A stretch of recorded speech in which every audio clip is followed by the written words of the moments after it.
Hello अस्सलाम वालेकुम students, कैसे हैं आप सब। आज हम सप्लाई चेन मैनेजमेंट का पहला टॉपिक पढ़ने जा रहे हैं। सप्लाई चेन मैनेजमेंट आपका जो कोर्स वर्क है उसका फर्स्ट जो मॉड्यूल है उसका फर्स्ट टॉपिक है अंडरस्टैंडिंग सप्लाई चेन। तो हम सबसे पहले चैप्टर 1 की तरफ जाएंगे जो कि है अंडरस्टैंडिंग द सप्लाई चेन।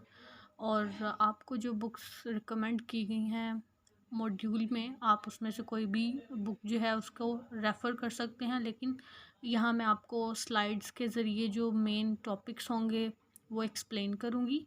आप स्लाइड से भी रेफरेंस ले सकते हैं, और इसके अलावा आपको जो बुक्स दी गई हैं उसमें आप मज़ीद डिटेल में इन टॉपिक्स को स्टडी कर सकते हैं।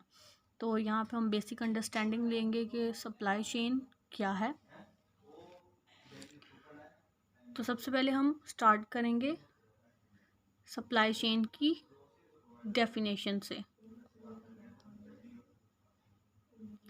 What is supply chain. अब कहता है कि सप्लाई चेन जो है वो है क्या। तो अगर आप स्लाइड पे देख रहे हैं तो आपको पता चल रहा होगा कि जितनी भी एक्टिविटीज़ कस्टमर की किसी रिक्वेस्ट को फुलफ़िल करने के लिए की जाती हैं, वो सारी एक्टिविटीज़ किस में आती हैं, सप्लाई चेन में आती हैं। अब कहता है कि जितनी भी स्टेजेस डायरेक्टली या इनडायरेक्टली कस्टमर की रिक्वेस्ट को फुलफ़िल करने में आएंगी वो सप्लाई चेन की एक्टिविटीज़ में आएंगी। अब कहता है वो कौन सी एक्टिविटीज़ हैं जो कि सप्लाई चेन की एक्टिविटीज़ में आती हैं। तो सबसे पहले कहता है उसमें मैन्युफैक्चरिंग शामिल है, suppliers, transporters, warehouses, retailers and customers. कोई भी प्रोडक्ट अगर कस्टमर को चाहिए, डेफिनेटली उसको बनाने के लिए मैन्युफैक्चरर भी होना चाहिए। उस मैन्युफैक्चरर से चीज़ या प्रोडक्ट जो है वो कस्टमर तक लाने के लिए डिफरेंट सप्लायर्स भी होने चाहिए, या उस चीज़ को मैन्युफैक्चर करने के लिए रॉ मटेरियल भी चाहिए होता है जो कि प्रोवाइड करते हैं डिफरेंट सप्लायर्स। इसके अलावा जब चीज़ें जो तैयार शुदा होती हैं या नीम तैयार शुदा अशिया होती हैं उनको ट्रांसपोर्ट भी किया जाता है एक जगह से दूसरी जगह, और उनको स्टोर करने के लिए वेयर हाउसेस भी रिक्वायर्ड होते हैं। और जब वो चीज़ें पहुंच जाती हैं कस्टमर के पास, या तो कस्टमर के पास वो डायरेक्टली पहुंच जाती हैं, जैसे कि लोग ऑनलाइन ऑर्डर में क्या करते हैं कि ऑनलाइन ऑर्डर में किसी ख़ास साइट पे जाके प्रोडक्ट का ऑर्डर दे देते हैं, वो प्रोडक्ट जो है उनकी नियर हाउस डिलीवर कर दिया जाता है। लेकिन कुछ प्रोडक्ट्स जो होते हैं हम अपनी रिटेलर शॉप से जाके परचेज़ करते हैं, तो सप्लाई चेन में वहाँ पे रिटेलर भी आता है सप्लाई चेन के प्रोसेस में, कस्टमर। और उसके बाद जो एंड कस्टमर है, जो एंड यूज़र है किसी प्रोडक्ट का, जो कि बहुत ही इम्पॉर्टेंट होता है सप्लाई चेन में। क्योंकि वो कस्टमर ही है जिसके लिए ये सारी एक्टिविटीज़ परफॉर्म की जा रही होती हैं। तो जितनी भी एक्टिविटीज़ सप्लाई चेन में हैं वो कौन सी एक्टिविटीज़ हैं, वो सारी एक्टिविटीज़ जो किसी कस्टमर को उसकी रिक्वायरमेंट को सेटिस्फाई करने के लिए की जा रही हों, वो सारी सप्लाई चेन का पार्ट हैं। अब नेक्स्ट में अगर थर्ड बुलेट को देखें आप, तो उसमें लिखा है कि जितनी भी with in each company the supply chain includes all functions involve in fulfilling customer request. अब उसमें कुछ प्रोसेसेस बताए हैं। कहता है ये सारे प्रोसेसेस जो हैं, ये सारे फंक्शंस जो हैं वो किसी भी कस्टमर की रिक्वेस्ट को फुलफ़िल करने के लिए किए जा रहे होते हैं कंपनीज़ में। तो सबसे पहले उसने कहा है प्रोडक्ट डेवलपमेंट। जब भी कोई प्रोडक्ट डेवलप किया जाता है या इंट्रोड्यूस करवाया जाता है तो वो किसी कस्टमर की नीड को पूरा कर रहा होता है। तो इसलिए प्रोडक्ट जब भी कोई डेवलप किया जाता है तो ये इस चीज़ को मद्देनज़र रखते हुए किया जाता है कि कोई कस्टमर को उसकी नीड्स है, कस्टमर को उस चीज़ की नीड्स या वांट्स हैं। फिर कहता है कि मार्केटिंग डेफिनेटली बहुत ही इम्पॉर्टेंट पॉइंट है। किसी भी प्रोडक्ट को एडवर्टीज़ करना या उसकी सेल को बढ़ाने में मार्केटिंग का बहुत ही इम्पॉर्टेंट रोल होता है। ऑपरेशंस इन्वॉल्व होते हैं जहाँ पे किसी भी चीज़ की प्रोडक्शन हो रही होती है। अगर कोई प्रोडक्ट कस्टमर डिमांड कर रहा है तो वो प्रोडक्ट किसी न किसी फैसिलिटी में मैन्युफैक्चर हो रहा होता है, तो उसके लिए जितने भी ऑपरेशंस इन्वॉल्व होते हैं वो सारे जो है कस्टमर की रिक्वायरमेंट को फुलफ़िल करने के लिए किए जा रहे होते हैं। तो ऑपरेशनल फंक्शन, डिस्ट्रीब्यूशन, प्रोडक्ट जब कंप्लीट हो जाता है फिनिश गुड में तो उसकी डिस्ट्रीब्यूशन और उसके लिए जितना भी फाइनेंस या पैसा चाहिए और कस्टमर सर्विस में वो चीज़ें इन्वॉल्व हैं जो कि कस्टमर तक प्रोडक्ट को पहुंचाने के लिए इस्तेमाल की जाती हैं। कस्टमर की सर्विस कैसी है, आफ्टर वारंटी सर्विसेज कैसी हैं किसी भी प्रोडक्ट की, और उसका फीडबैक कैसा है। तो कस्टमर सर्विसेज, ये सारे प्रोसेसेस और फंक्शंस इन्वॉल्व होते हैं सप्लाई चेन मैनेजमेंट में। तो यहाँ से हमें पता चलता है कि सप्लाई चेन मैनेजमेंट क्या है, जो कि कस्टमर की रिक्वायरमेंट को फुलफ़िल करने के लिए जो भी एक्टिविटीज़ की जाती हैं, from manufacturing, supplying, transportation, warehouse, retailer to customer, वो सारी सर्विसेज और सारे फंक्शन सप्लाई चेन में इन्वॉल्व होते हैं। तो यहाँ से हम फॉरवर्ड करेंगे नेक्स्ट पे। अब मज़ीद सप्लाई चेन का जो कॉन्सेप्ट है उसको उसने इलेबोरेट किया है कुछ डिफरेंट पॉइंट्स से। तो सबसे पहले कहता है कि कस्टमर जो है बहुत ही इंटीग्रल या इम्पॉर्टेंट पार्ट है सप्लाई चेन का। इसका मतलब है कि सप्लाई चेन की जितनी भी एक्टिविटीज़ हैं उसमें कस्टमर एक इम्पॉर्टेंट हैसियत रखता है। अगर कस्टमर नहीं है तो सप्लाई चेन की एक्टिविटीज़ इनिशिएट नहीं हो सकती। तो हर जो सप्लाई चेन की एक्टिविटीज़ हैं उसका जो एंड पॉइंट होता है वो कस्टमर ही होता है। अब सेकंड में हम देखते हैं बुलेट में, तो include movements of products from supplier to manufacture to distribution and information funds and products in both directions. कहता है कि जो सप्लाई चेन है उसमें जितना भी इंफॉर्मेशन का या फंड्स का जो फ़्लो होता है वो बोथ साइड होता है। इसका मतलब है फंड्स का फ़्लो और इंफॉर्मेशन का फ़्लो बोथ साइड पे कैसे होता है। एक कस्टमर ने जो ऑर्डर प्लेस किया है उस ऑर्डर की इंफॉर्मेशन सबसे पहले जो रिसीवर होता है ऑर्डर का, जिसने ऑर्डर रिसीव करना होता है, वो उस ऑर्डर को जो है उस ऑर्डर की इंफॉर्मेशन मैन्युफैक्चरर को दे देता है। मैन्युफैक्चरर उस ऑर्डर की इंफॉर्मेशन सप्लायर को देता है। अब सप्लायर क्या करता है, चीज़ें देता है मैन्युफैक्चरर को, और मैन्युफैक्चरर उस सप्लाई की हुई चीज़ों से एक प्रोडक्ट बना के क्या करता है, डिस्ट्रीब्यूटर को देता है, और डिस्ट्रीब्यूटर वो प्रोडक्ट कस्टमर को दे देता है। इस तरह इंफॉर्मेशन कस्टमर से फ्लो होती है टुवर्ड्स मैन्युफैक्चरर और सप्लायर। और उसके बाद जो है फंड्स का फ़्लो, अगर हम फंड्स का फ़्लो देखते हैं तो कस्टमर को उसका ऑर्डर रिसीव होने के बाद कस्टमर जो पेमेंट करता है तो उस फंड की रिसीविंग जो है वो कस्टमर से टुवर्ड्स सप्लायर होती है, हर पार्ट पे और हर सेक्शन पे, जो कि हर फंक्शन पे जो कि सप्लाई चेन में इन्वॉल्व है। तो फंड्स और इंफॉर्मेशन का फ़्लो जो है वो बोथ डायरेक्शंस में होता है सप्लाई चेन में।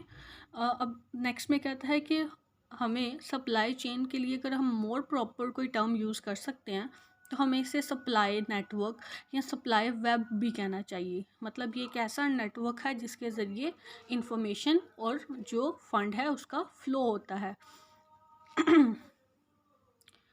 Next, typically supply chain stage कहता है जो टिपिकल सप्लाई चेन स्टेजेस जो हमें आम तौर पे सप्लाई चेन के प्रोसेस में नज़र आती हैं वो कौन सी हैं। कस्टमर से स्टार्ट होती हैं, कस्टमर के बाद रिटेलर, डिस्ट्रीब्यूटर, मैन्युफैक्चरर और सप्लायर। ये 5 स्टेजेस जो हैं वो नॉर्मली एक सप्लाई चेन के प्रोसेस में आती हैं। सबसे पहले सप्लायर होता है जो चीज़ें या रॉ मटेरियल प्रोवाइड करता है मैन्युफैक्चरर को चीज़ों को मैन्युफैक्चर करने के लिए, और मैन्युफैक्चरर चीज़ें बनाने के बाद डिस्ट्रीब्यूटर को देता है उन चीज़ों को डिवीजन करने के लिए या डिवाइड करने के लिए, तकसीम करने के लिए, जो कि चीज़ें डिस्ट्रीब्यूटर से रिटेलर्स या जो शॉप्स आपको नज़र आती हैं मार्केट्स में उनके पास चली जाती हैं, और रिटेलर वो प्रोडक्ट सेल कर देता है एंड यूज़र या कस्टमर को। तो जो प्रोसेस है सप्लाई चेन का, that starts with the supplier, then goes with manufacturer, distributor, retailer and end user और कस्टमर। अब कहता है कि हो सकता है कि सारी जो स्टेजेस, हमें 5 स्टेजेस नज़र आ रही हैं सप्लाई चेन के प्रोसेस में, सप्लायर से कस्टमर की तरफ जो 5 स्टेजेस नज़र आ रही हैं, कहता हो सकता है कि किसी प्रोसेस में ये पांचों स्टेजेस ना भी हों, किसी प्रोसेस में या किसी कंपनी में या किसी ऑर्गेनाइजेशन में डिस्ट्रीब्यूटर्स की स्टेज ना हो। जैसे एक मैन्युफैक्चरर चीज़ें पैदा भी करता है और चीज़ों को डिस्ट्रीब्यूट भी करता है, तो इसका मतलब है मैन्युफैक्चरर चीज़ों का प्रोड्यूसर भी है और डिस्ट्रीब्यूटर भी है। तो इस तरह से क्या होता है कि डिस्ट्रीब्यूटर की जो डिस्ट्रीब्यूटर का जो फंक्शन होता है वो एक्सक्लूड हो जाता है। तो इसी तरह से ऐसे भी हो सकता है कि एक डिस्ट्रीब्यूटर जो चीज़ें मैन्युफैक्चरर से लेता है वो डिस्ट्रीब्यूट भी करता है और रिटेलर भी है। तो इस तरह से रिटेलर की जो फंक्शन है या रिटेलर का जो रोल है उसको एक्सक्लूड किया जा सकता है। अच्छा, इन स्टेज में सप्लाई मैन्युफैक्चरर जो है वो सप्लायर भी हो सकता है और मैन्युफैक्चरर भी हो सकता है। तो इसका मतलब ये हुआ कि जो कस्टमर है, एंड यूज़र है, उसका फंक्शन या उसका जो रोल है उसको आप एक्सक्लूड नहीं कर सकते। लेकिन आप रिटेलर, डिस्ट्रीब्यूटर, मैन्युफैक्चरर, सप्लायर में से किसी एक का रोल एक्सक्लूड हो सकता है। वो कैसे होगा कि अगर एक पर्सन दो डिफरेंट फंक्शंस परफॉर्म कर रहा हो। अगर मैन्युफैक्चरर सप्लायर भी है और मैन्युफैक्चरर भी है तो सप्लायर का रोल क्या होगा, स्किप हो जाएगा या एक्सक्लूड हो जाएगा। तो इसीलिए हर ऑर्गेनाइजेशंस जो होती हैं, हर ऑर्गेनाइजेशन में जो फंक्शन होते हैं वो डिफरेंट फंक्शंस हो सकते हैं सप्लाई चेन के, और ज़रूरी नहीं है कि सारे फंक्शंस या सारे प्रोसेसेस इन्वॉल्व हों। नेक्स्ट नेक्स्ट में आपको एक एग्ज़ाम्पल दी गई है एक कंपनी की, पीएनजी और अदर मैन्युफैक्चरर के नाम से एक कंपनी है। पीएनजी और अदर मैन्युफैक्चरर के नाम से, जो कि आपको बिल्कुल मिडल में नज़र आ रहा है। एक एग्जांपल दी गई है सप्लाई चेन के प्रोसेस की। अब कहता है पीएनजी और अदर मैन्युफैक्चरर कंपनी जो है वो क्या करती है कि वो अपना रॉ मटेरियल ख़रीदती है कितनी कंपनियों से, उसके डिफरेंट सप्लायर्स हैं। टिम्बर कंपनी, पेपर मैन्युफैक्चरर और पैक्टिव कॉरपोरेशन। अब पैक्टिव कॉरपोरेशन का सप्लायर है पेपर मैन्युफैक्चरर, पेपर मैन्युफैक्चरर का सप्लायर है टिम्बर कंपनी। ये तीनों कंपनीज़ के ज़रिए जो चीज़ें आती हैं वो पीएनजी को जाती हैं, और पीएनजी का सप्लायर है केमिकल मैन्युफैक्चरर और प्लास्टिक प्रोड्यूसर। ये सारे सप्लायर हैं पीएनजी और मैन्युफैक्चरिंग कंपनी के, जो उसको चीज़ें सप्लाई करते हैं। और पीएनजी और अदर मैन्युफैक्चरिंग कंपनी उस प्रोडक्ट को प्रोड्यूस करने के बाद वॉलमार्ट या जो थर्ड पार्टी है, डिस्ट्रीब्यूशन पार्टी, उसको दे देती है, जो अपने वेयर हाउसेस में प्रोडक्ट्स को सेव कर लेती है। फिर कस्टमर ऑर्डर देता है वॉलमार्ट को, और वॉलमार्ट स्टोर अपनी डिस्ट्रीब्यूशन सेंटर्स में क्या कर देती है, डीसी मींस डिस्ट्रीब्यूशन सेंटर्स में से उस प्रोडक्ट को क्या करती है, कस्टमर को डिलीवर कर देती है। तो इसका मतलब हुआ कि ये timber company, paper manufacturing, Pactiv corporation, chemical manufacturing, plastic producers जो हैं ये सप्लायर हैं PNG and other manufacturer company के।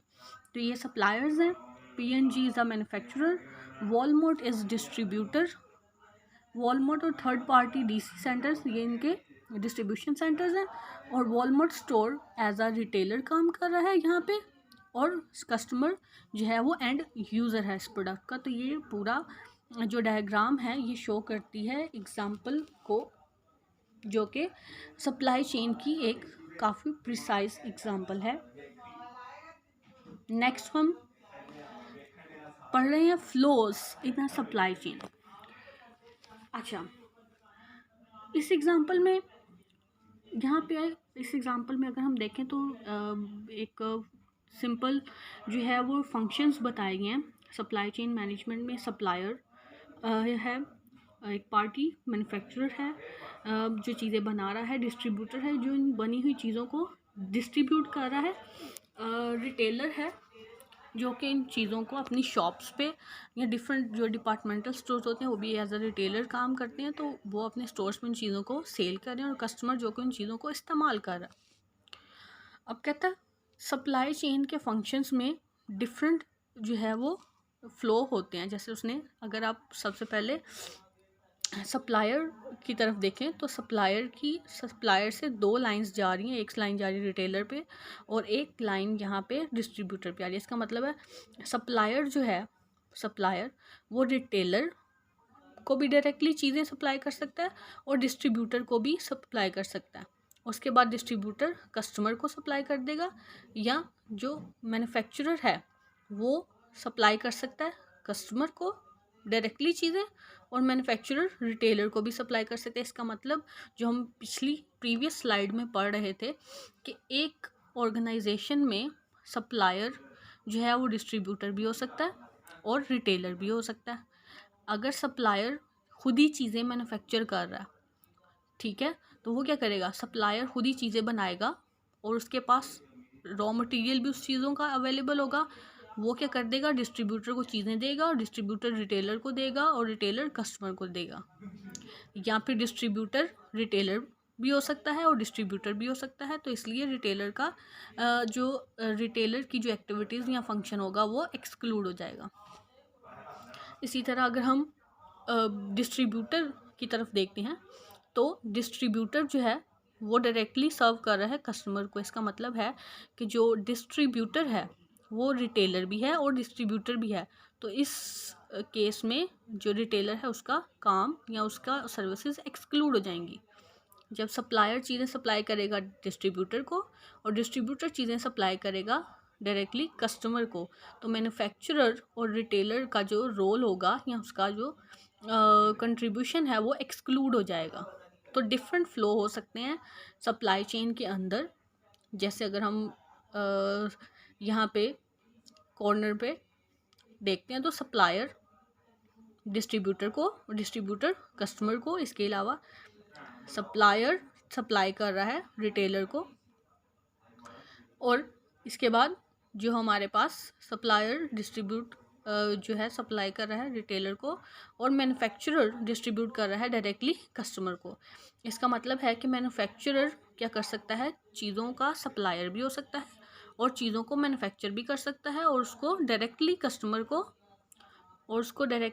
कस्टमर को क्या कर सकता है, ट्रांसफ़र भी कर सकता है। इसका मतलब है कि अगर मैन्युफैक्चरर के पास फैसिलिटीज़ हैं डिस्ट्रीब्यूशन की और उसका कोई रिटेल आउटलेट भी है, तो वो डिस्ट्रीब्यूटर और रिटेल दोनों को के फंक्शन को एक्सक्लूड कर सकता है। तो यहाँ पे डिफरेंट अलाइनमेंट है जिसमें यही बताया गया है कि डिफरेंट जो सप्लायर, मैन्युफैक्चरर, डिस्ट्रीब्यूटर, रिटेलर या कस्टमर जो होते हैं वो किस तरह से कोई भी स्टेज को स्किप करके नेक्स्ट स्टेज पे पहुंच सकते हैं। तो ये डिफरेंट फ्लो ऑफ इंफॉर्मेशन और फ्लो ऑफ सप्लाई चेन बताया गया है डिफरेंट पर्सपेक्टिव से। नेक्स्ट हम देखते हैं the objective of supply chain. तो सप्लाई चेन की डेफिनेशन और उसकी अंडरस्टैंडिंग के बाद जो नेक्स्ट उसने ऑब्जेक्ट बताया है या पर्पस बताया है किसी सप्लाई चेन का, वो कहता है कि जो कोई भी ऑर्गेनाइजेशन या कोई भी सप्लाई चेन होती है उसका पर्पस क्या होता है, उसका मकसद क्या होता है। तो उसने एक बुलेट में बताया कि maximise the overall value created.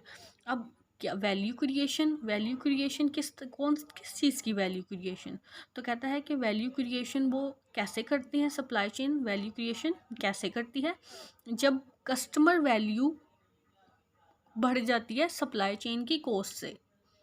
तो हम कहते हैं सप्लाई चेन का सरप्लस हो गया। सरप्लस कहते हैं, सरप्लस को हम टर्म में यूज़ करते हैं अकाउंटिंग की टर्म में, प्रॉफिट की टर्म में।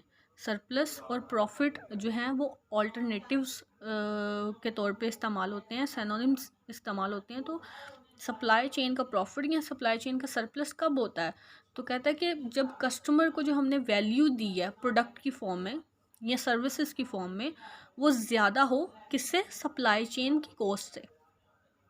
जब प्रोडक्ट सप्लायर से मैन्युफैक्चरर, डिस्ट्रीब्यूटर, रिटेलर तक जाती है और उसके बाद कस्टमर तक पहुंचती है, वहां तक पहुंचने में जितनी भी कॉस्ट लगती है, जितनी भी कीमत लगती है, अगर वो कम है और कस्टमर को जो वैल्यू या जो प्रोडक्ट दिया जा रहा है वो वैल्यू में या सेटिस्फेक्शन में कस्टमर के लिए ज़्यादा है, तो कस्टमर की वैल्यू ज़्यादा है।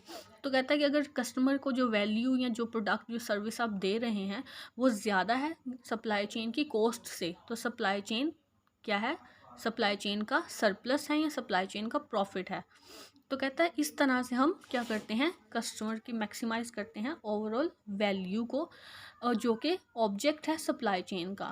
तो सप्लाई चेन का जो ऑब्जेक्ट है या उसकी जितनी भी एक्टिविटीज़ हैं वो कस्टमर के इर्द गिर्द ही घूमती हैं, क्योंकि सप्लाई चेन का बेसिक पर्पस ही यही है कि कस्टमर की रिक्वायरमेंट्स को फुलफ़िल करना और डिफरेंट फंक्शंस को कॉस्ट इफ़ेक्टिव बनाना। कॉस्ट इफ़ेक्टिव बनाने के लिए क्या होगा कि सप्लाई चेन की कॉस्ट को कम करना पड़ेगा और कस्टमर को ज़्यादा वैल्यू देनी पड़ेगी, जिससे सप्लाई चेन सरप्लस में आएगा और प्रॉफिटेबल होगा सप्लाई चेन।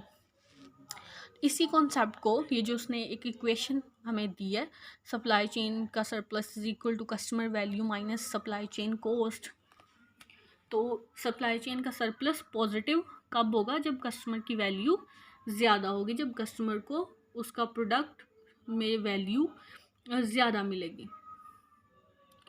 अब उसी सरप्लस को, सप्लाई चेन के सरप्लस को यहाँ पे एक्सप्लेन किया गया, ठीक है, न्यूमेरिकली एक्सप्लेन किया गया। तो उसने कहा कि एक एग्जांपल दी है कि कस्टमर ने एक वायरलेस रूटर परचेज़ किया है और कंपनी को ₹60 का रेवेन्यू, $60 का रेवेन्यू हुआ है, ठीक है।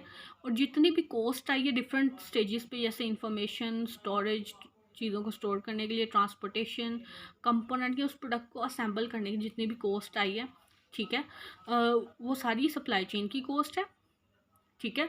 अब कहता है डिफरेंस बिटवीन $60 जो कि रेवेन्यू है उस प्रोडक्ट की, उस प्रोडक्ट से जो हासिल हुई है, और the sum of all the cost in the supply chain, ठीक है, is the supply chain profit, ठीक है। अब कहता है जितनी भी कॉस्ट आई है और जितना भी रेवेन्यू है उसके दरमियान जो फ़र्क है, जो डिफरेंस है, वो किसी सप्लाई चेन का सरप्लस या उसकी रेवेन्यू कहलाता है। तो इससे सिंपल वही जितनी भी कस्टमर की रेवेन्यू, कस्टमर को जो सेल की थी उसके अगेंस्ट जो रेवेन्यू हुई थी और जितनी भी कॉस्ट इनकर हुई थी उसका डिफरेंस लेके उसको सरप्लस का ना प्रॉफिट का नाम दे दिया।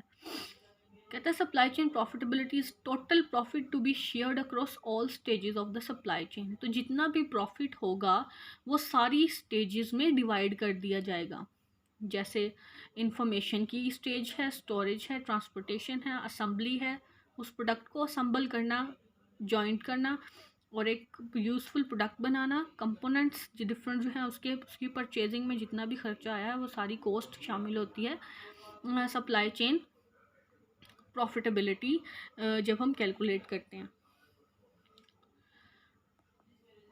अब नेक्स्ट उसने द फर्स्ट ऑब्जेक्टिव, जो पहला ऑब्जेक्ट था वो हमने पढ़ लिया। ऑब्जेक्टिव जो पहला पर्पस था कि वैल्यू क्रिएशन, वो हमने पढ़ लिया है और हमने उसको न्यूमेरिकली भी देख लिया कि किस तरह से हम वैल्यू क्रिएट कर सकते हैं या surplus, supply chain surplus achieve कर सकते हैं।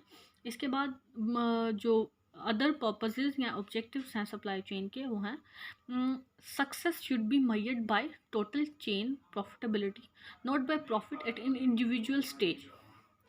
तो इसमें कहता है कि हमने जितना भी प्रॉफिट देखना है सप्लाई चेन का, वो सारे फंक्शंस का एक ओवरऑल जो है वो ओवरऑल सप्लाई चेन प्रॉफिटेबिलिटी को कैलकुलेट करना है या उसको देखना है।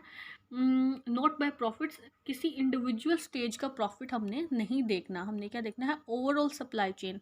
और सप्लाई चेन में 5 स्टेजेस आती हैं जो कि सप्लायर से शुरू होती हैं और कस्टमर पे एंड होती हैं। तो कहता है कि हमने जितना भी प्रॉफिट्स देखना है वो हर इंडिविजुअल स्टेज का नहीं देखना, बल्कि ओवरऑल सप्लाई चेन का प्रॉफिट देखना है, ना कि हम इंडिविजुअल स्टेज का प्रॉफिट देखें कि सप्लायर से मैन्युफैक्चरर के पास कितना प्रॉफिट हुआ, मैन्युफैक्चरर से डिस्ट्रीब्यूटर पे कितना प्रॉफिट हुआ या डिस्ट्रीब्यूटर से रिटेलर पे कितना प्रॉफिट हुआ। हमने इंडिविजुअल स्टेजेस का प्रॉफिट नहीं देखना, हमने ओवरऑल सप्लाई चेन का प्रॉफिट देखना है। उसके बाद कहता है कि कस्टमर एक अकेला या वाहिद सोर्स है रेवेन्यू का सप्लाई चेन के लिए। डेफिनेटली जब सप्लाई चेन की एक्टिविटीज़ ही कस्टमर के लिए हैं तो वही कस्टमर ही जो है एक सोल सोर्स है रेवेन्यू का। अब कहते हैं जितनी भी कॉस्ट इंकर होती है उसमें कौन सी कॉस्ट इंक्लूड होती है, that is include information cost, product cost, fund between stages of supply chain management. कहता है जितनी भी कॉस्ट होती है वो कौन सी हो सकती है, कहता है जिसमें कॉस्ट में इंक्लूड हो सकता है फ्लो ऑफ इंफॉर्मेशन, इंफॉर्मेशन का फ्लो होता है कस्टमर की तरफ से मैन्युफैक्चरर और सप्लायर तक। कस्टमर ऑर्डर देता है किसी प्रोडक्ट का और जिसको रिटेलर पहुंचाता है डिस्ट्रीब्यूटर, और डिस्ट्रीब्यूटर पहुंचाता है मैन्युफैक्चरर की तरफ, और मैन्युफैक्चरर उन चीज़ों के लिए या उस इंफॉर्मेशन के अगेंस्ट जो है वो चीज़ों की प्रोक्योरमेंट करता है सप्लायर से। तो इंफॉर्मेशन का फ़्लो होता है, उसकी कॉस्ट इंकर होती है। उसके बाद जो रॉ मटेरियल आता है सप्लायर से मैन्युफैक्चरर को, और मैन्युफैक्चरर से चीज़ें ट्रांसपोर्ट होती हैं डिस्ट्रीब्यूटर और रिटेलर और कस्टमर को, तो प्रोडक्ट का फ़्लो भी होता है और फंड्स पैसों का फ़्लो भी होता है। अगर सप्लायर ने कुछ चीज़ें परचेज़ की हैं तो उसकी भी पेमेंट करनी है मैन्युफैक्चरर ने। अगर मैन्युफैक्चरर ने चीज़ें डिस्ट्रीब्यूटर को दी हैं तो डिस्ट्रीब्यूटर ने भी मैन्युफैक्चरर को पेमेंट करनी है। तो फंड का फ़्लो भी होता है सप्लाई चेन की एक्टिविटीज़ में डिफरेंट स्टेज पे। लास्ट बुलेट जो है कहता है effective supply chain management is the management of flow between and among supply chain stages to maximise the total supply chain surplus. जितना भी फ्लो होता है इंफॉर्मेशन का, प्रोडक्ट का या फंड का, कहता है उसका पर्पस क्या होता है कि मैक्सिमाइज़ करना है टोटल सप्लाई चेन के सरप्लस को। तो जितनी भी एक्टिविटीज़ होती हैं वो सिर्फ इसलिए हो रही होती हैं ताकि जो टोटल सप्लाई चेन का सरप्लस है उसको क्या किया जाए, मैक्सिमाइज़ किया जाए। जितना भी प्रॉफिट है या बेनिफिट है उसको मैक्सिमाइज़ किया जाए और सप्लाई चेन की एक्टिविटीज़ को परफॉर्म किया जाए। जी। इस स्टेज पे ना कुछ एग्जांपल्स दी गई हैं। वॉलमार्ट है, 7-Eleven जापान एक जो है सप्लाई चेन मैनेजमेंट कंपनी है, web and folder did have borders और डेल की कंपनी है। अब इसमें डिफरेंट ईयर्स में उनकी रेवेन्यू या उनकी सेल बताई गई है। अब सेल बताने का यहाँ पे पर्पस क्या है कि ये जो ऑर्गेनाइजेशंस हैं, जैसे वॉलमार्ट है उसने 1980 में 1 बिलियन की सेल की थी और अब 2010 में उसने $408 बिलियन की सेल की है। तो इसका मतलब ये है कि ये ऑर्गेनाइजेशन या ये जो सप्लाई चेन फर्म्स जो हैं ये क्या कर रही हैं, अपनी एक्टिविटीज़ से क्या कर रही हैं, प्रॉफिट अर्न कर रही हैं। और डेफिनेटली जो ऑर्गेनाइजेशंस प्रॉफिट अर्न कर रही होती हैं या अपनी सेल्स को बढ़ा रही होती हैं, उनकी एक्टिविटीज़ या उनका जो सिस्टम होता है सप्लाई चेन का वो बहुत ही एक्टिव और एफिशिएंट होता है। और जो ऑर्गेनाइजेशंस अपनी जितनी भी सप्लाई चेन की एक्टिविटीज़ उनसे लॉस में जा रही हैं तो उसकी वजह उनकी इनएफिशिएंसी भी हो सकती है। तो ये जस्ट एग्जांपल्स, आपने इनको एक दफ़ा गो थ्रू कर लेना है। अब जो नेक्स्ट इम्पोर्टेंट सप्लाई चेन का जो टॉपिक हमारे पास है अंडरस्टैंडिंग सप्लाई चेन में, उसके ऑब्जेक्टिव्स को रीड करने के बाद वो है decision phase of supply chain. अब डिसीजन फेज को उसने 3 कैटेगरीज में डिवाइड कर दिया। अब पहली जो स्टेज है वो स्ट्रेटजी और डिज़ाइन की है, दूसरी प्लानिंग की है और तीसरी सप्लाई चेन के ऑपरेशंस की है। अब स्ट्रेटजी और डिज़ाइन में क्या किया जाता है कि स्ट्रेटजी में हम क्या करते हैं, हम डिफरेंट पॉलिसीज़ बनाते हैं, डिफरेंट रेगुलेशंस या रूल्स बनाते हैं कि कैसे जो है सप्लाई चेन उसके स्ट्रक्चर को नेक्स्ट सीवरल ईयर्स तक, जैसे कि उसने लिखा है कि नेक्स्ट सीवरल ईयर्स तक कैसे उस स्ट्रक्चर को रन करना है, उसकी स्ट्रेटजी या उसका डिज़ाइन जो है वो तैयार किया जाता है सबसे पहले सप्लाई चेन के स्ट्रेटजी और डिज़ाइन के फंक्शन में। प्लानिंग में ओवरऑल डिसीजन मेकिंग होती है और हम फोरकास्ट करते हैं फ्यूचर को, और फोरकास्ट करने के बाद हम उसके अकॉर्डिंग डिसीजंस लेते हैं। अच्छा, यहाँ पे इस स्लाइड में थोड़ा सा लाइटली डिफाइन किया जाएगा, आगे फर्दर स्लाइड्स में हर एक टॉपिक को डिटेल से एक्सप्लेन किया गया, हर एक डिसीजनल फेस, हर डिसीजन फेस को। जी, और सप्लाई चेन ऑपरेशन में हम क्या करते हैं, डेली और वीकली ऑपरेशंस जो होते हैं उसका डिसीजन लेते हैं। तो अब फर्दर जो है वो जो हम 3 स्टेजेस पढ़े थे डिसीजन फेज की, उसको 1 बाय 1 एक्सप्लेन किया गया है। पहली जो स्टेज है वो है सप्लाई चेन स्ट्रेटजी और डिज़ाइन स्टेज। अब स्ट्रेटजी और डिज़ाइन स्टेज में कहता है कि हमने यहाँ पे ये असर्टेन करना होता है कि कौन से प्रोसेस कौन सी स्टेज पे परफॉर्म किए जाएंगे, कौन सा प्रोसेस कौन से स्टेज में परफॉर्म किया जाएगा, और जो सप्लाई चेन है उसका स्ट्रक्चर क्या होगा। तो ये सब कहाँ पे डिसाइड किया जाता है, स्ट्रेटजी और डिज़ाइन फेज़ में। जैसे कि उसने लिखा कि स्ट्रेटजी सप्लाई चेन में कौन से डिसीजंस होते हैं, कहता है कि location and capacity of facilities, कि कौन से एरिया में वेयर हाउसेस बनाए जाएंगे, कौन से एरिया में मैन्युफैक्चरिंग डिपार्टमेंट्स बनाए जाएंगे और कितनी कैपेसिटी रखी जाएगी। डेफिनेटली कैपेसिटी जो होती है किसी भी फैसिलिटी की या प्रेमिसेस की, वो कस्टमर की डिमांड के अकॉर्डिंग होती है, उसकी प्रोडक्शन के अकॉर्डिंग, कस्टमर की डिमांड और प्रोडक्शन के अकॉर्डिंग होती है। अगर कस्टमर जो है की डिमांड जो है वो बहुत ज़्यादा है और प्रोडक्शन कैपेसिटी भी ज़्यादा चाहिए, तो चीज़ें जो होती हैं उनकी प्रोडक्शन कैपेसिटी या फैसिलिटी ज़्यादा रखी जाती है। तो लोकेशन और प्रोडक्शन की कैपेसिटीज़ के बारे में डिसीजन लिया जाता है, और प्रोडक्ट कहाँ पे बनाया जाएगा और कहाँ पे स्टोर किया जाएगा इस बारे में भी डिसीजन लिया जाता है। उसके बाद कहता है कि ट्रांसपोर्टेशन के मोड्स क्या होंगे, कैसे चीज़ें ट्रांसफ़र की जाएंगी, और इंफॉर्मेशन सिस्टम मीन कस्टमर कैसे ऑर्डर प्लेस करेगा और उसको कैसे जो है वो कंफर्मेशन दी जाएगी उसके ऑर्डर की, और उसको डिलीवरी कैसे की जाएगी, इसकी इंफॉर्मेशन या उसके लिए इंफॉर्मेशन सिस्टम क्या होगा, ये सारा कुछ सप्लाई चेन की स्ट्रेटजी और डिज़ाइन की स्टेज में हम देखते हैं।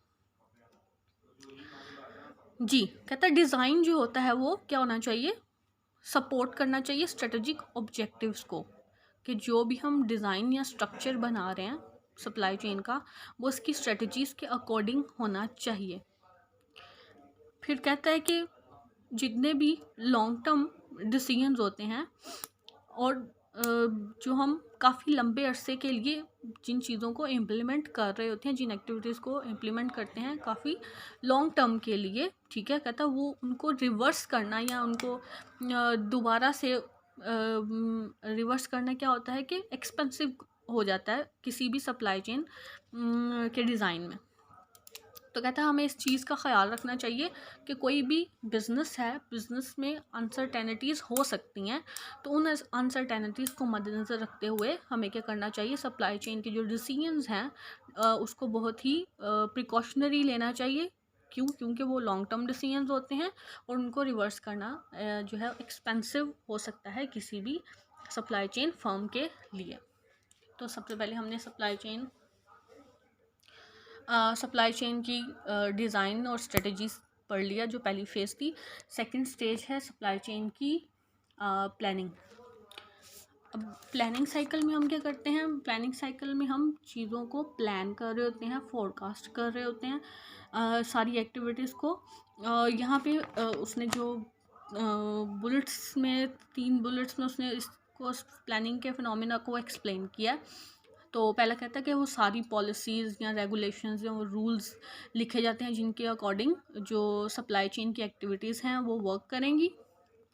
और फिर क्या किया जाता है, सप्लाई कन्फिग्रेशन का यहाँ पे जो मतलब है वो ये है कि जितने भी प्रोसेसेस इन्वॉल्व होते हैं सप्लाई चेन की स्टेजेस में, जैसे कि सिलेक्शन कैसे करनी है किसी सप्लायर की, चीज़ों को कैसे ट्रांसपोर्ट किया जाएगा, और जितने भी डिज़ाइन या डिसीजंस इन्वॉल्व होते हैं किसी भी प्रोडक्ट की परचेजिंग में या उसकी कॉस्ट में या उसके लीड टाइम में, कि अगर एक प्रोडक्ट हम ख़रीद रहे हैं तो वो लो कॉस्ट में किस जगह से या किस सप्लायर से अवेलेबल होगा, या किस सप्लायर से कम टाइम में हम उस चीज़ को जो है अवेलेबल कर सकते हैं ऑन द टाइम।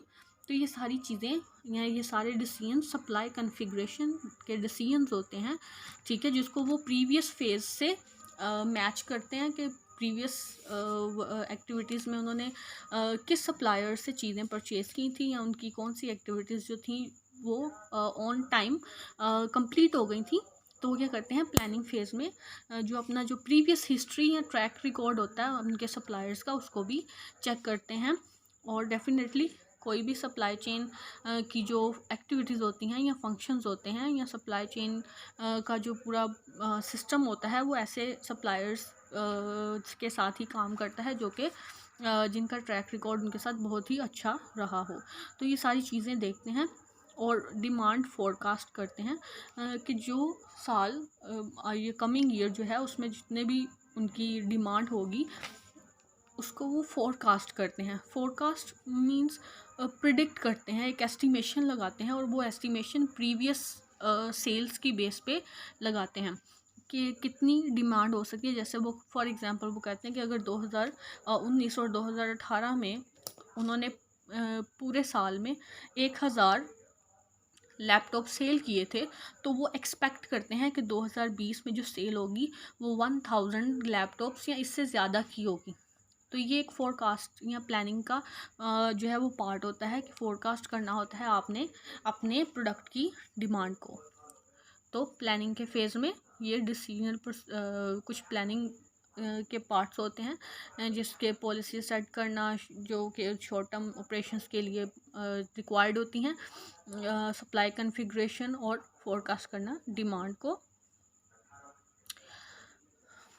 ठीक है, अब सप्लाई चेन प्लानिंग को फर्दर एक्सप्लेन कर रहा है। वो कहता है प्लानिंग में जब हम उन 3 चीज़ों को देख लेते हैं तो फर्दर हम आते हैं प्लानिंग डिसीजंस की तरफ। और प्लानिंग में हम कौन से डिसीजंस लेते हैं, तो कहता है which markets will be supplied from which location. कि फॉर एग्ज़ाम्पल कि अगर लाहौर, इस्लामाबाद और जो पंजाब की, इन शॉर्ट हम कहते हैं कि अगर पंजाब एक प्रोविंस है, ठीक है, उसकी मार्केट्स को, पंजाब की मार्केट्स को कौन से जो है वो लोकेशन से सर्व किया जाएगा। क्या पंजाब की मार्केट्स को इस्लामाबाद की लोकेशन से सर्व किया जाएगा। जितनी भी मतलब पंजाब में, पूरी पंजाब में जितने भी डिस्ट्रिक्ट्स या लोकेशंस, मेन लोकेशंस आती हैं जहाँ पे प्रोडक्ट को सर्व करना है, तो हम एक एग्ज़ाम्पल के तौर पे इसको कंसीडर कर रहे हैं कि कौन सी मार्केट्स को कौन सी लोकेशन से सर्व किया जाएगा। जैसे हम कहते हैं कि लाहौर की में जितनी भी मार्केट्स हैं उनके लिए जो सेंट्रलाइज्ड लोकेशन होगी वो क्या होगी। तो बेसिकली जब भी किसी प्रोडक्ट की सप्लाई चेन पे वर्क किया जा रहा होता है तो प्लानिंग डिसीजन में उसकी लोकेशन, जो सेंट्रलाइज्ड लोकेशन होती है, उसको चूज़ किया जाता है ताकि वहाँ से प्रोडक्ट की जो है ट्रांसपोर्टेशन आसानी से की जा सके। तो उसकी लोकेशन का हमें डिसीजन लेना पड़ता है।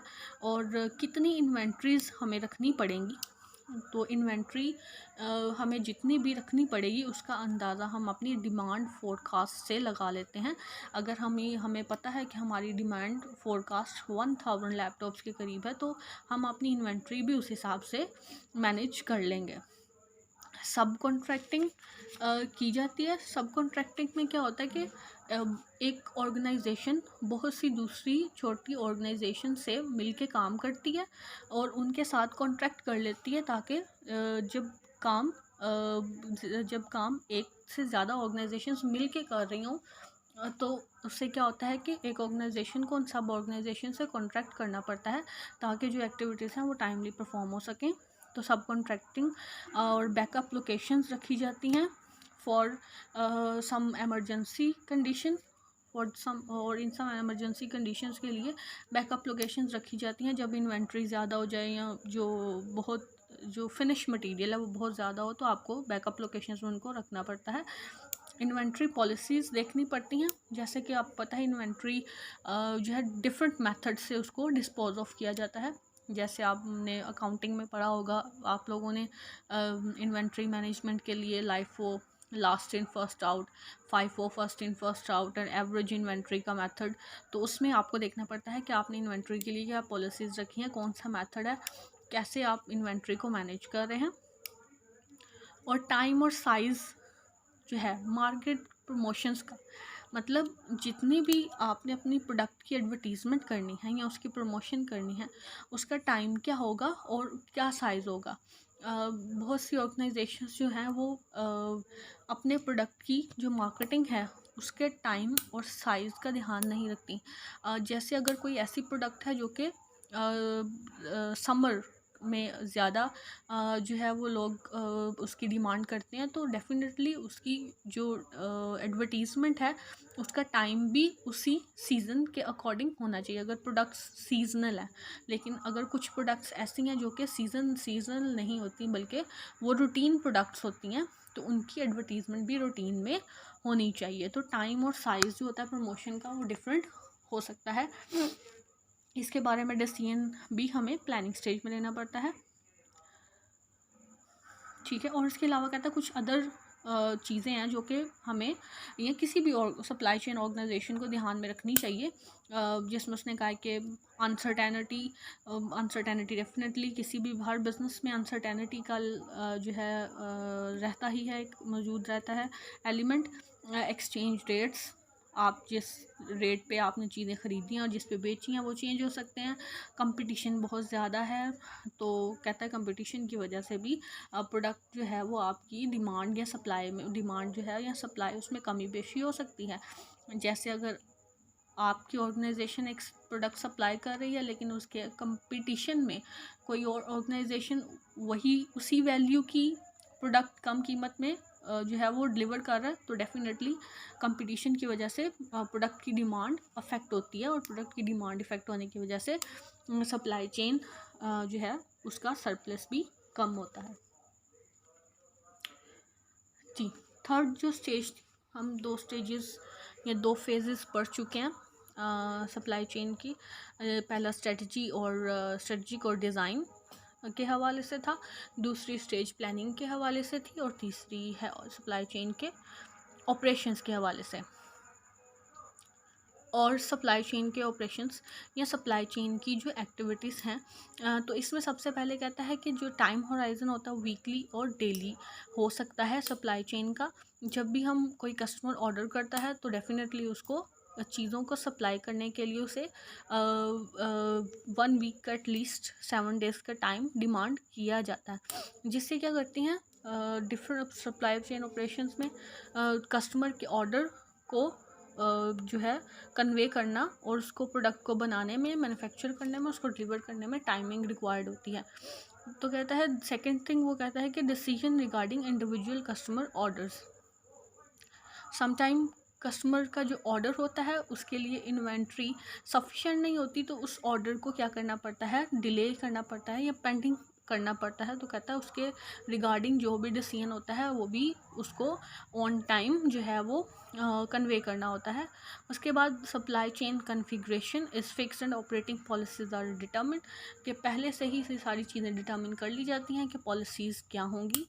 और कन्फिग्रेशन को पहले भी मैं बता चुकी हूँ कि जितने भी ऑपरेशंस इन्वॉल्व होते हैं किसी भी सप्लाई चेन की एक्टिविटी में, जैसे कि सप्लायर की सिलेक्शन है, ट्रांसपोर्टेशन का मोड है, और जितना भी डिज़ाइन या स्ट्रक्चर के हवाले से चीज़ें हैं वो सारी कॉन्फ़िगरेशन में आती हैं। कहते हैं सारी चीज़ें फ़िक्स होती हैं पहले से ही, और इनमें जो है चेंजेस नहीं की जाती। और जो इसका पर्पस होता है या ऑब्जेक्टिव होता है वो यही होता है कि जितनी भी पॉलिसीज़ हैं उनको अच्छे से इफ़ेक्टिवली क्या किया जाए, इम्प्लीमेंट किया जाए सप्लाई चेन के ऑपरेशंस में। जो उन्होंने प्लानिंग स्टेज में एक्टिविटीज़ डिटर्मिन की होती हैं उनको अच्छे से इफ़ेक्टिवली ऑपरेट किया जाए। तो सेकंड लास्ट में वो कहता है कि एलोकेट ऑर्डर्स टू इन्वेंट्री और प्रोडक्शन, कि जितना भी ऑर्डर आया है कस्टमर का उसको प्रोडक्शन डिपार्टमेंट को जो है वो कन्वे करना है उस इंफॉर्मेशन को, और इन्वेंट्री डिपार्टमेंट को ड्यू डेट्स सेलेक्ट कर लेनी है कि किस डेट पे जो प्रोडक्ट है वो डिलीवरी के लिए ड्यू हो जाएगा, और वेयर हाउसेस कहाँ कहाँ पे होंगे, और शिपमेंट का मेथड क्या होगा, और क्या डिलीवरी का टाइम क्या होगा। डिलीवरी का टाइम जो कि नॉर्मली जब कस्टमर ऑर्डर प्लेस करता है तो उसे डिलीवरी शिपमेंट का जो टाइम होता है वो पहले से ही कन्वे कर दिया जाता है। और सारे फिर लास्ट में कहते हैं प्लेस रिप्लेनिशमेंट ऑर्डर्स, और अगर कोई प्रोडक्ट जो है ख़त्म हो गया है और उसको दोबारा से रीऑर्डर करना है तो दैट इज़ कॉल्ड रिप्लेनिशमेंट। अगर कोई चीज़ ख़त्म हो गई है और उसका दोबारा से रीफ़िल करना है तो रीफिलिंग के लिए क्या किया जाता है, ऑर्डर दिया जाता है, इसे रिप्लेनिशमेंट भी कहते हैं। नेक्स्ट कहता है much less uncertainty short time horizon. तो कहता है कि क्योंकि टाइम पीरियड जितना कम होता है सप्लाई चेन में अनसर्टेनिटी जो है कम होती है, लेकिन जितना टाइम ज़्यादा होगा अनसर्टेनिटी उतनी बढ़ जाएगी सप्लाई चेन की एक्टिविटीज़ में। अच्छा, तो इसके बाद आज के लिए इतना ही काफ़ी है। सप्लाई चेन के ऑपरेशंस हमने आज जो स्टडी किया है basically that is supply chain क्या है, सप्लाई चेन के ऑब्जेक्टिव्स क्या हैं, और सप्लाई चेन की जो स्ट्रेटजी या डिज़ाइन है वो क्या है, उसके डिफरेंट 3 फेजेस हमने एक्सप्लेन किए हैं आज। सप्लाई चेन की ऑब्जेक्टिव्स पढ़ लिए हैं, इम्पोर्टेंस डिसीजनल फेज जो 3 हैं बेसिकली वो स्टडी किए हैं, उसकी हर स्टेज को इलेबोरेट किया है। तो नेक्स्ट इंशाल्लाह हम स्टार्ट करेंगे push and pull view of supply chain से। उस वक्त तक आपने प्रीवियस जो आपका लेक्चर है उसको रीड आउट करना है, और जो आपको बुक्स रिकमेंड की गई है उससे आपने स्टडी करना है। अगर कोई भी प्रॉब्लम हो तो आप मुझसे कांटेक्ट कर सकते हैं, और बाकी अपनी आप अटेंडेंस मेक श्योर करिएगा हर लेक्चर में। Thank you so much. अल्लाह हाफिज़।